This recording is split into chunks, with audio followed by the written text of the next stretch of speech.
Okay, picture this. The year is 1997. It's summer break, and you probably had some friends over to kick their butt in Tekken 2 or Twisted Metal. You might be in the middle of trying to finish up an RPG like Wild Arms before school starts again, and maybe you've dodged a bullet by passing on duds like Criticom or Bubsy 3D. But one thing's for certain. You've been waiting for that one hyped up game to come out. You've seen all of the magazine articles, and maybe you've even been lucky enough to play the demo. But soon, you'd finally be able to get your hands on Final Fantasy VII. Well, that wasn't me.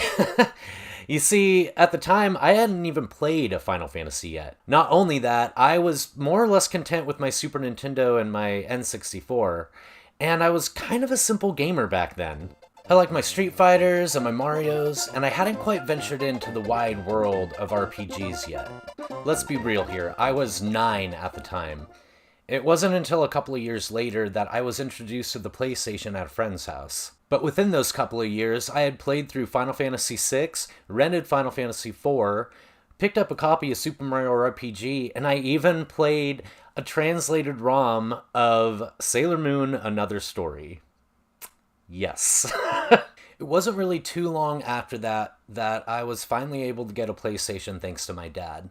And two of the first games that I picked up for the PlayStation were Final Fantasy Anthologies and Final Fantasy VIII. Just a little while after that, my cousin decided to pick up Final Fantasy VII. I can't remember all of the details because it was like 25 years ago or so, but I don't think my cousin had a console at the time, so he would come over to my house and play Final Fantasy VII on my PlayStation, and that was the first time that I got to experience it.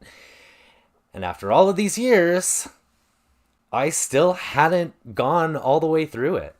Today, I'm not going to bore you guys with the proper introduction or history lesson for Final Fantasy VII. Pretty much anyone who's a gamer knows it's one of the most infamous games on the PS1 and one of the most well-known in the series in general. It really brought the Final Fantasy name into mainstream gaming back in the day and is often people's favorite Final Fantasy, and if not, it's in their top 3 for the series. Well, that's also not me. You see, for some reason Final Fantasy VII never really got me excited. It never did anything for me, and to this day, I still can't figure out exactly why. I wouldn't be able to tell you how many times I restarted this game with every intention and thought of, yeah, I'm gonna finish it this time. But for some reason, I would just get so bored with it. God, I have a feeling I'm just gonna get bored with this again. I think the farthest I ever got was to the Golden Saucer, and I made it there more than once, and just never continued. It would be months before I tried to pick it up again, and because it had been so long since my last session with it, I would just restart because I had no idea what I was doing. Most of the time, I would just get to the part of the game where Aerith joined your party and could never continue.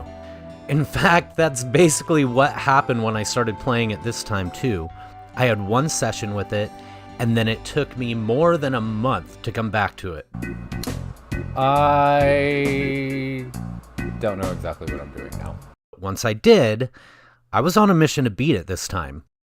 It's been probably 10 or more years since I've tried to actually play all the way through it.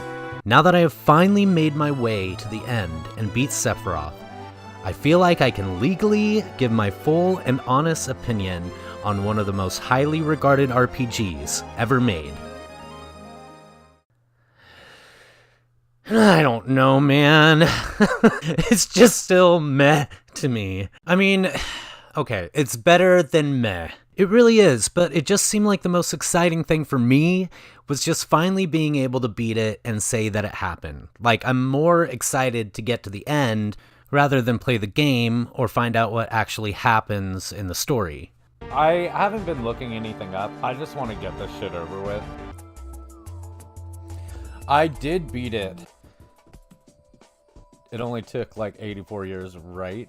But I kind of just wanted to get through it. Yeah, I'm just happy that I'm just happy that it's over with. I had fun with it. It was fine. I'm happy to move on to to something else.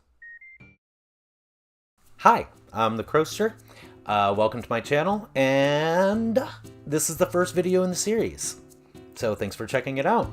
I'm on a quest to beat every single PS1 game that was released here in North America, hence the name PS1 Quest of the West. It's going to be a long ride with a total of somewhere around 1,278 PS1 games.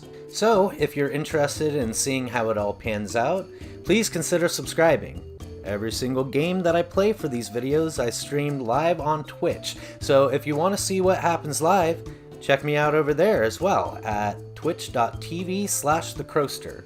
Link is in the description. The faster I can grow, the faster I can get to beating those PS1 games. Also, just as a disclaimer, for most of my videos I won't be going through everything that happens in the game beat by beat.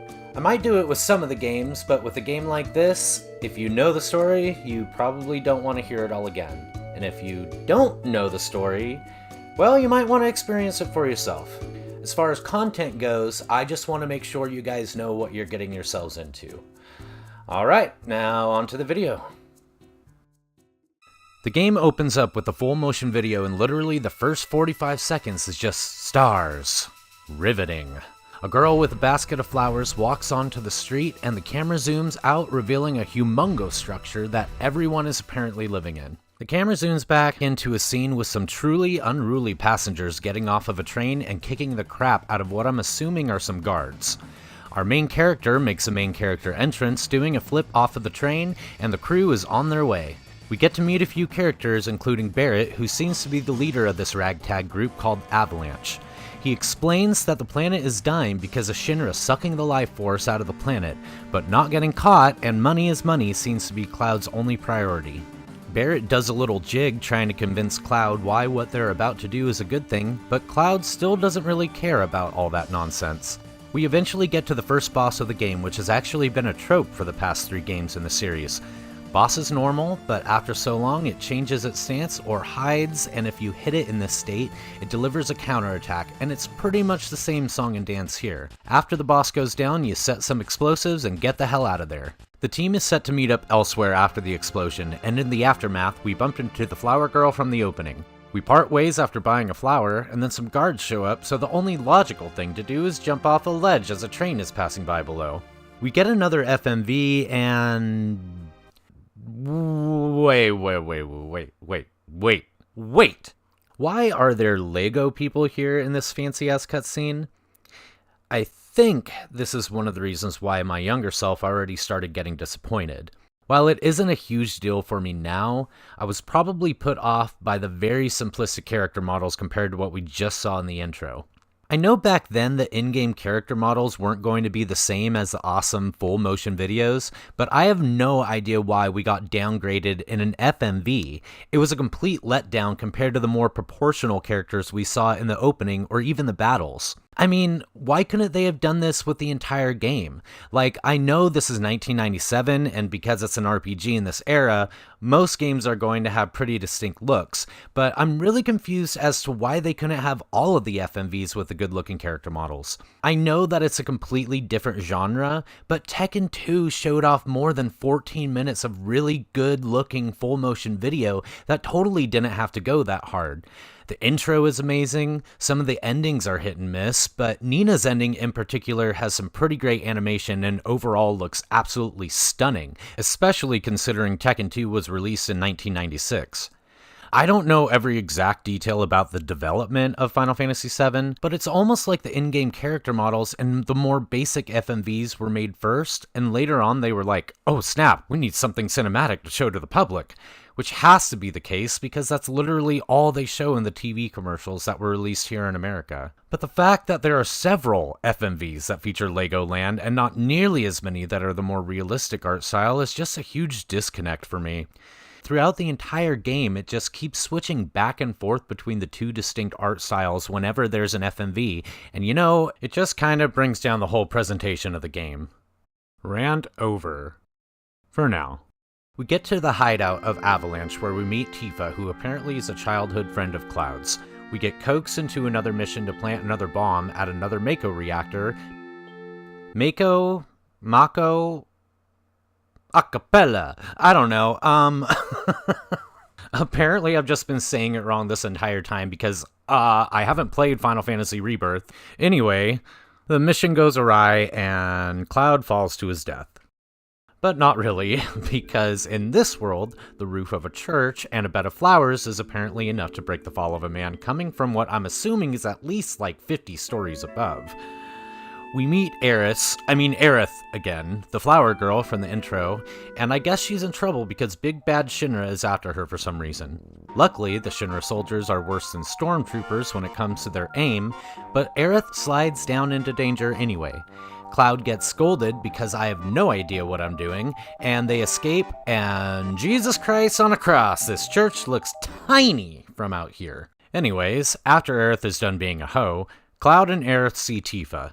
And speaking of hoes, now it's Cloud's time to turn into one. We give a lady in a bathroom some digestive medicine to get some sexy cologne, and immediately after a guy runs in to have an explosion of the ass. I inspire an old man having a mini crisis to make me a dress.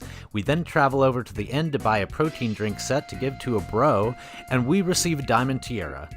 Aerith points out that Cloud needs a little more length to his hair, so we go and prove that he never misses leg day, but despite all of that work, somehow the Dawn ends up picking Aerith to go to his love shack. I guess Cloud just ain't that hot as a woman despite what the guy outside said. The leftovers are for the cronies, but Cloud reveals that they've been catfished and completely obliterates them. Like, literally, there's no bodies here anywhere. We meet back up with Tifa, who's escaped from the dungeon, and we reach Aerith just in time to see her jump out of the way before she becomes a pancake. After some gentle coercing, the Dawn lets us know that Shinra plans to destroy Avalanche by completely flattening all of the Sector 7 slums, so not just the Avalanche hideout, but plenty of innocent people as well. The Dawn then pulls a lever and we're dumped into a sewer. After defeating a mutated shit monster, we eventually make it to the slums, and Shinra is already putting their plans into play at a support pillar. Before we start climbing it, Wedge, one of the members of Avalanche from earlier, falls from above and urges us to go help Barrett at the top of the pillar. On our way up, we see the other two members of Avalanche wounded and seemingly on their last legs. We make it to the top, Aerith is captured, the pillar gets destroyed, and after that we go to the Shinra headquarters. We climb a billion stairs, make our way past some guards, and this is where we run into a crazy scientist named Mojo. Hojo! His name is Hojo. How did I get that wrong? I must have been thinking about a monkey. Moving on. I have no words as he's talking about trying to make Aerith have babies with a literal animal. Like, what? I just can't. The crew gets locked up, but then make an escape from not only the tower, but Midgar itself, and now we're finally out in the open world. Look, I know that I left out quite a bit, but I already said I'm not going to go through the entire plot. I'm just trying to get through this as quick as I can because I've been working on this video longer than I intended and I need to save my sanity. There's a parade, we go to the Golden Saucer, Aerith dies, we go up into space for reasons I don't recall, we find out Cloud is a big fat liar, all of a sudden there's all of these big bad machinery things flying around the map, bing bang boom, we go and fight Sephiroth and the game ends. There are lots of things that happen in this game that I just don't remember, and for some reason I never really felt all that invested in what was going on. The story takes itself pretty seriously, or at least tries to, but then you have these weird moments that, again, just like with the art style and the cutscenes, they feel completely disconnected. Like, after Mojo tries to make Red 13 and Aerith do the dirty, you see him on the beach and he's just there chilling. The team half-heartedly tries to reprimand him, but they pretty much just let him be even though he works for Shinra. You know, Shinra. The big bad that just killed who knows how many people and then some. And then there's the catfight between Tifa and Scarlet, which I didn't find serious at all. I was actually laughing pretty much the entire way through it, but you know, couldn't Tifa just pummel her ass? And then there's the scene where Roblox Tifa has got Cloud in a frickin' wheelchair. Nothing beats a Jet2 holiday. And right now, you can save £50 per person. I mean, come on, look at this. Oh, anyway, I've mentioned most of the things that I had problems with, but there are positives to this game. It's still got the JRPG goodness that was so popular in this era. The materia system is great, and there's a decent amount to customize when preparing for different areas. The game introduces limit breaks, which is a great addition to the series, with each character having more than one unique powerful attack. There are lots of extra side quests and things to explore, especially toward the end of the game, which I didn't take the time to really do any of them, because by the time the third disc came along, I knew I was close to the end and just wanted to move on. I know this video probably seems a bit anticlimactic, but that's kinda how I felt about the game itself. Is this really it? What?